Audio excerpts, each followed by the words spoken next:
Hi everybody, Chris Borovic here to talk about the data analysis from Yu-Gi-Oh! Overdoses second Dueling Network tournament. What you see before you is an Excel file with data from the second tournament, and this file will be available for download in a link in the description below. So check there, download it, follow along, or check it out in your own free time. Either way, this video is for the folks who are a little intimidated by data analysis or math or statistics.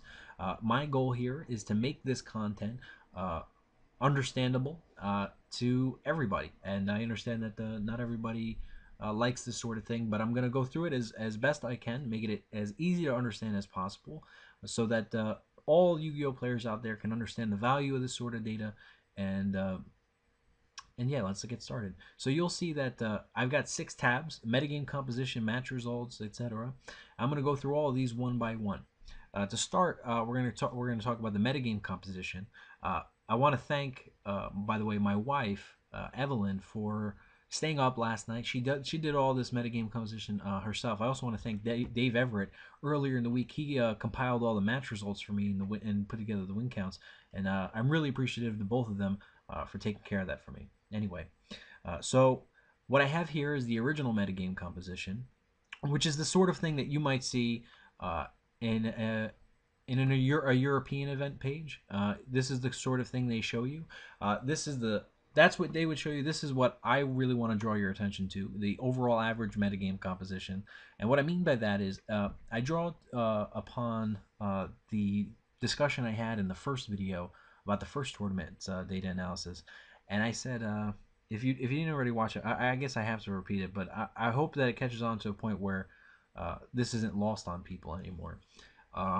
Over the course of a tournament, the metagame composition changes. It doesn't always look like this. In the first video, I showed you guys different pie charts. I said, okay, before the tournament starts, it looks like this. Windups jump up to 50%, change to 46, and it's constantly in flux.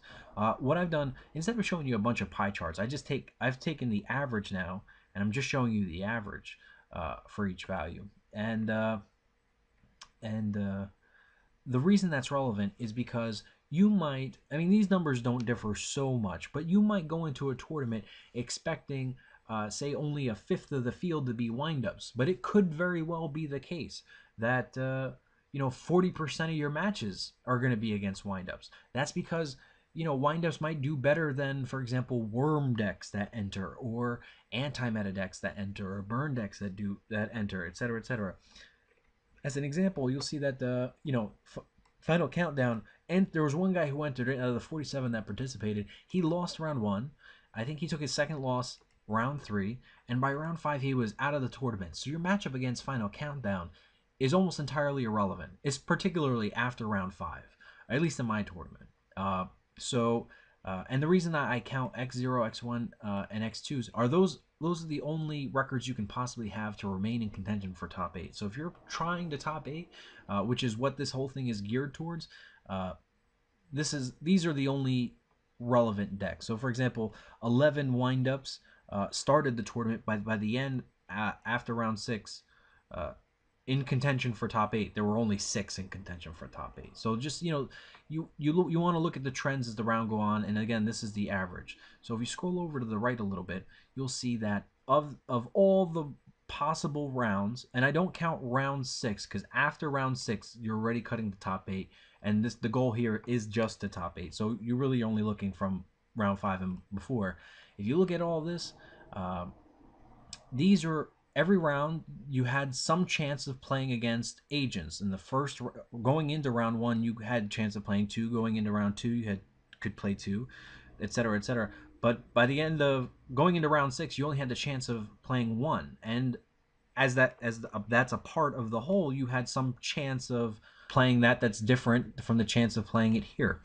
Anyway, but in total there were 11 I think there are 228. This adds up to be.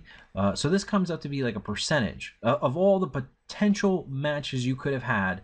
That the odds of you playing against agents were 4.82%. In other words, of all the matches that took place, 4.82% of them contained agents. Anyway, so that's what I call the overall average metagame composition. Probably a better phrase for that. And that's the same thing as what I showed you before, except this is just easier to calculate and it's probably easier to understand. And then this is a, it means almost nothing, but I should just show you the relative performance. If you're assuming that everything's just based off a chance, and you said, okay, you know, let's play this out according to chance, and every deck has a fair shot against everything else. Yu-Gi-Oh! Is completely a game of chance. Then you might not expect. You would expect these all to be closer to something like 0%. There would be more. There would be fluctuations, but nothing so high as 14 or 8%. Anyway, but so the point is, when you measure a performance, you got to measure it relative to something. Here, I've measured it against the average percent of the matchup. So if, for example, windups made up 28% of the field, you would expect them to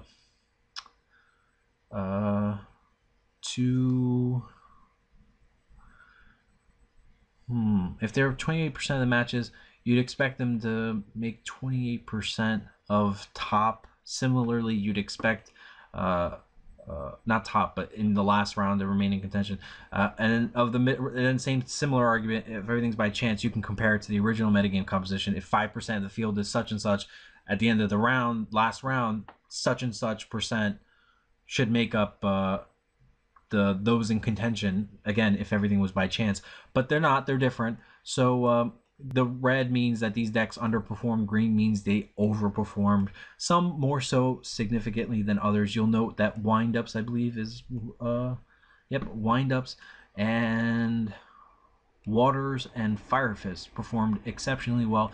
Agents did okay. Everything else is kind of, you know, wishy-washy. But anyway, so that's your metagame composition. Just something to note. It'll be more relevant as we move on. Moving on, anyway, you can sort through the match results and win counts here. This is going to be relevant, the win counts, to calculate the chances of the win rates. So, for example, overall, this is match wins. Windups beat waters 6 times, and overall waters beat windups 5 times. So altogether, they played each other 11 times, and windups won 6 out of 11 times in this tournament. Anyway, this should also be read, by the way, from this column to this row. So Fire Fists beat Agents once, and Agents beat Gravekeepers once. Anyway, similarly, I have this separated by games 1 and games 2 and 3 because these are wholly different games, and I'll explain more about this in a moment. But your game 1 win rate is going to differ from your game 2 and 3 win rate because you're effectively playing different games. And this is all kind of beside the point. I'll just go over this really quickly because I want to move on to win rates. But this is just more like a record than anything else. This is a single game loss, double game loss, mirror match. Some of the mirror matches were excluded for statistical purposes. This red ink over here, this is the text color, indicates that there was a game loss issue that was not factored into the win counts, because just because you take a game loss doesn't mean you should have lost that match or should have lost that game. Similarly, if only one game loss was handed out during a match, that match was not counted. So if you lost game 1 because you showed up late for your round, and then you lost, and you won game 2 and you lost game 3, I didn't say that matchup was against you in that favor, just because it's skewed and it's not really fair. That's for like tournament purposes, but this is just something for you to overlook. Again, thanks to Dave Everett for putting that together. Anyway, moving on to win rates. This is the more interesting stuff. All I've done is I've taken, for example, that windups against waters, and they won 6 out of 11 times, and that's it. It just comes out to be 55%. I do the same thing for game 1s and games 2 and 2s and 3, and you can see, you know, the differences. For example, windups beat waters 50, or actually, let me do something different. Say Fire Fists beat windups 47% of the time, game 1, but they beat them 57% of the time. So in absolute terms, Fire Fists gain a 10% advantage post side. post side. They gain 10%. So if you're playing windups in this tournament and you've only ever played on Dueling Network, and you're saying, okay, I'm winning more often than I'm not to lose to Fire Fists. Clearly, I should be playing windups or whatever. It's important to note that there are more games 2 and 3 than there are games 1. That's the point I want to stress here. That for every game 1 you play, there will be a game 2, but sometimes you'll play a game 3, and every time you go to game 3 as a wind-up player against the Fire Fist deck, you're more likely to lose that match. So just keep that in mind, and I'll explain this. This is going to be important. I'm going to come back to that in a moment. But you can look over this table for yourself. This is only collected data. It's not entirely accurate. Obviously, there are limitations to this data. There are only so many matchups that I can account for. But I'll talk more about that too in a little bit. But the point of collecting the metagame composition and the win rates is really to lead into what is the best deck for this event, or what could be the best deck for the next event. This is the sort of thing that you can answer with this sort of data.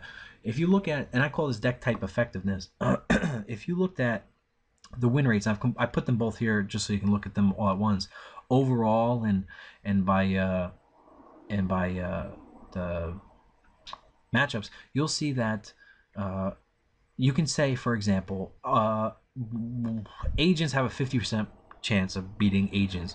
So you take 50% times whatever the metagame composition is in terms of what the chances are of you playing them, and then you add the chance of you beating anti-meta times the percentage of anti-meta, then you add the chance of beating burn times the percentage of burn, etc., and you come up with some degree of effectiveness. Now, obviously, there's a lot of holes in my table. I made the assumption of a 50% win rate for any matchup not measured. So that's a lot of assumptions. I'm not saying that this is entirely accurate. It's just to give you an idea. Similarly, there were a limited number of matchups. So sometimes you'll see, for example, 100%. Do agents really beat Gravekeepers 100% of the time? I have my doubts. But they beat them at least once, or at least twice, or something. Like, whatever it was, they beat them in this tournament. So but the point is that this number is probably a better approximation than 50% would be. That's the only point. That's the only reason I've decided to include it at all. That may not necessarily be the case, as we just need more matches to figure it out. Anyway, though, but using this data and making that assumption of 50% for each matchup not listed, you come up with this effectiveness table, and you see that Fire Fists were the most effective deck. I've also taken the liberty to include, though, for example, we look at agents in this win rate table. You can see that I don't have data on a lot of these matchups. I only have 1, 2, 3, 4, 5, 6. So out of the 16 possible matchups I could have data for, I only have 6. So I multiply this number by 6 out of 16, or 37.5%, and I come up with this weighted effectiveness. This shouldn't be taken to mean anything. It's not really effectiveness. I should probably have put the label confidence or something, because the higher this number is, the more confident you can be that that number is accurate, or that this number is accurate. In fact, I'm going to change this right now. Confidence. That's probably just a smarter way to label that. Anyway, so I don't know if that's the right way, but it's just to give you a sense. It's just to say, look, I've only got 6 out of the 16 data points, and that's all it is. So I've got the most data points for Fire Fists and windups, and as they come into this with the highest effectiveness, they obviously come out of it with the highest effectiveness, but this time notably reversed, because there were more data points on windups. There's more in the table for windups than there were for Fire Fists. But anyway, so then you can come up with the best deck for this event. And then as a player who's looking at this data and trying to figure out what are people going to do for the next event, you can say, oh yeah, people are going to run windups and Fire Fists because those are the best decks, and da-da-da-da-da. And then you might want to go back to this table yourself and say, okay, well, what has a good matchups against windups? And it's like, oh, well, agents and Dino Rabbit and Fire Fists and stuff like that. And then what has a good matchup against Fire Fists? And, well, not much. Well, there's a lot of holes in that anyway. Anyway, then you make your own decision as a player, whatever. But the point is that that's useful. Moving along, I want to talk about, before I go to talk about cards by theme, I want to just touch on overall win rates really quickly. This is, I will tell you right now, this table is not 100% accurate. In fact, it's based on an entirely flawed method of calculating this sort of thing. That's why I didn't go forward with calculating game ones and games two overall in trending, and the post match in trending. And I want to tell you why. I'm limited by this technology, this Excel spreadsheet. I know of a way, or at least one way, that I can present the data, kind of data I want to present to you. But I want to talk about what I did and why it was wrong and what I could have done better. Let's go back to win rates, for example. And this is the only table that I'm talking about, and then I'm adding that to this table from the first tournament. So I say, for example, windups in this tournament, tournament number 2, beat waters 55% of the time. I want to contrast that to windups beating waters 50% of the time in the first tournament. What I did here is all I did is I said, okay, they played, going back to this, windups played waters 11 times. They won 6 out of 11 here. They won 5 out of 10 here. So in total, windups won 11 out of 21 games. And that's all I did. I said 11 out of 21, and that winds up being 52. But that's not accurate. That might. Let me rephrase. It might be more accurate just because, okay, maybe not much has changed between waters and windups. That's fair. But you cannot just lump together data points over the course of events. And I'll give you an example. Go back to last format when Dino Rabbit was winning like almost everything, and Insectors were having a really tough time against it because of the turn 1 Dolka.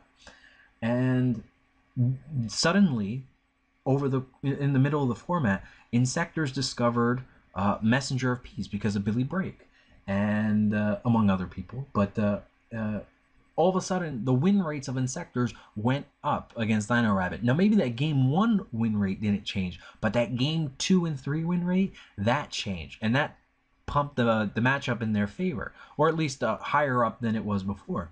And the point of that is that if you had done what I just did and taken the event after that and the event before that and said, okay, these are the win rates for Insectors against Dino Rabbit, and just added them up, that would not have, you would have had some number in the middle that would have been skewed, and it wouldn't have been accurate at all. And it doesn't account for the change in the metagame, like the change in the card pool, the change in people side decking differently.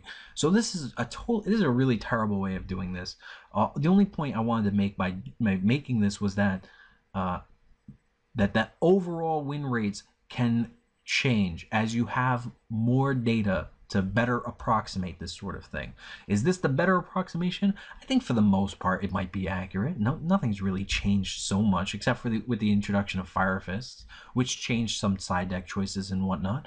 But I think that this is fine, and I mean, this is not fine. It's fine for my purposes here. But overall, what I would like to do is I would like to for example, show you when the site gets up and running. I'd like to let's just stick with this. Let's say windups against waters. I want you to be able to click, like, see a number here. You're gonna click this, and then up comes a box, and you'll see a bunch of data points collected from a bunch of different events, and you'll see a regression analysis. Now, for the people who don't know what a regression analysis is, it's kind of like you see a bunch of dots, like a scatter plot, and it's just kind of like a line that goes through all of them. I'm sure you've seen it before. That tries to best fit those data points. So you see a dot, dot, dot, dot, and you see a line that runs right through it. And that line will better approximate the actual win rates than anything that I could do by hand. I mean, it would be weighted so that, you know, the more number of matches in a particular tournament or matter more in some sense. But the point is that you need some sort of regression analysis to show you a true trend. But here, I can only show you one number at a time. You can't click this. I can't make this any bigger. Like, there's nothing I can do about that. So again, I'm limited by my technology right now, and I'm sure that, I mean, there's another way that I could do this.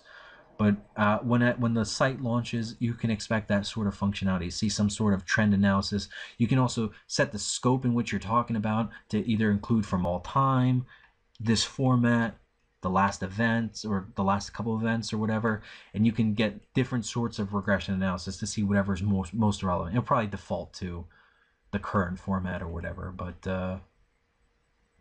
the point is that you really need like a sort of graph to look at that, and I can't do that here. But anyway, so that's that. It can be useful. This isn't so useful, just to give you an idea of what's available. And again, this should be read left to top. So heroes beat agents 100%, etc. Anyway, next I want to talk about trending cards by theme. Now, if you looked at the first tournament data analysis, the way I did this is I said I'm gonna look at I call them staples, and then I said I'm going to separate this by non-theme main deck cards and then by deck type.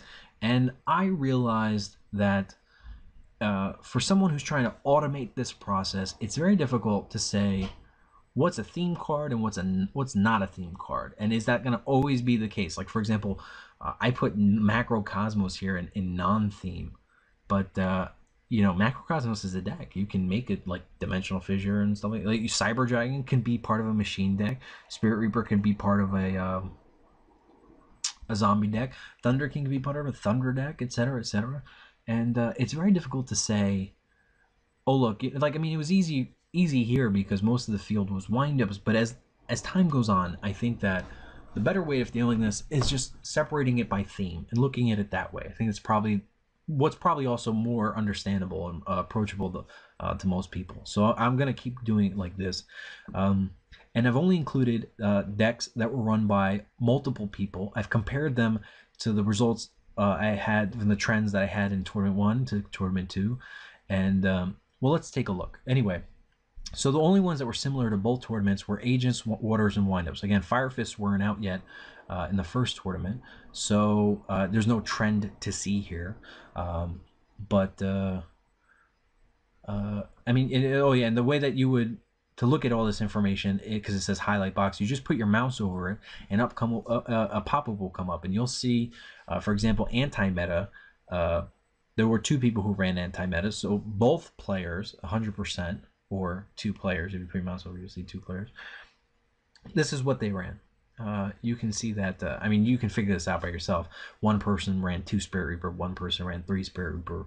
Same thing with the Cards. Both of them ran Gores, both of them ran Tour Guide, etc., etc.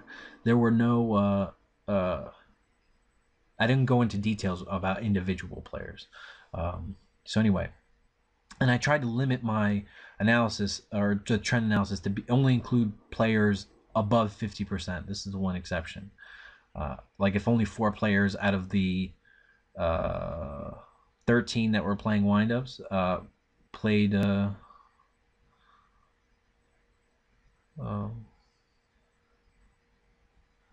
only the 4 played, I don't want to try to highlight that. Oh, I only wanted to fill up this box. That was in one exception. But anyway, so I try to stick 50% above. Anyway, so you just put your mouse over it. You can look over this yourself if you're trying to build a deck and get an idea of where to start, or you want to see what you need to counter in this particular metagame. You can do that. What I did, or the point I want to make before I let you go, is that there's 2 reasons that's useful. Like I said, to get an idea or to see what you want to counter. It's also useful to, as a third thing, to see trends. And I'll tell you what I'm kind of talking about. So I look at tournament number 1 main deck. I'm going to go down the windups just because they're the ones I have the most numbers on, so I can see things more clearly. Something to note: in the first tournament, 77% of people ran Compulse. They ran an average of 1.5. Then Fire Fist came out. There are no compulsory evacuation devices, at least not in the top 50%. So Fire Fist changed that. I guess Fiendish Chain was ran by 69. It's about the same. Oh, that's interesting. Pot of Avarice. 92% of people ran one before. 92%, or 12 out of 13. Now it's that was 92%. Where's Pot of Avarice? Now it's only 73%. So people are cutting back on Pot of Avarice. Is that because Fire Fists are too fast and they feel Pot is too slow? That's a good question. Separately, and this is the meat of the issue, something that I don't think has ever been done before, and this is kind of where I'm trying to go with this. I said earlier that if you look at the win rates for Fire Fists against windups, overall they win 53% of the time. But game ones they only win 47. Game twos they win 57% of the time. So that 10% increase, that raw advantage of 10%, where does it come from? And I want to show you. I look at the trends, and I don't have a trend analysis on Fire Fist, but I do have what was what they played and stuff. And I want to say, okay, so if Fire Fists are winning 10% more of the time in games 2 and 3, something's got to be happening there. That's really significant. Are windups siding bad? Are Fire Fists siding good? And we can look at windups. We can say, okay, are they siding in the Soul Takers and Messengers? Are those just ineffective? Is that really what this is boiling down to? Ineffective tech? Dust Tornadoes? Is that it? Is that like, are they not siding those in? The Typhoon, I don't know. It doesn't seem like maybe they side in Effect Veiler. 82% of people side decked 1.67 Effect Veilers. Like, I'm sure that had an effect on that matchup, but is it just bad against Fire Fist? I have an alternate theory, and I look at Fire Fists to show you what I'm talking about. I don't think they side in their D prisons. I don't think they side in. Oh, maybe they side in their Typhoon, but I mean, whatever. It doesn't really matter. Maybe they side in their D fissures and Soul Takers. I don't think so. What I look at though is 100%, or all 8 of the 8 Fire Fist players played Rivalry of Warlords, and they played 2.75 copies. So most of them played 3. That's really interesting, because if you look at how many Dust Tornadoes and Mystical Space Typhoons windups run on average, they run 2.45 Mystical Space Typhoons, so it leans more towards 2, and they mostly side deck the third one. Well, not mostly. Half of them side deck the third one. So there's a lot of people, in fact, I only guess have 2, and they don't even side deck the third one. But then there are some people who side decked Dust Tornadoes, and it leans more towards 2. So say you're one of these people who main deck 2 or 3 Mystical Space Typhoons, but you have that side deck 2 Dust Tornadoes, and you really need to catch that Rivalry of Warlords, because that's the sort of thing that's just game against windups.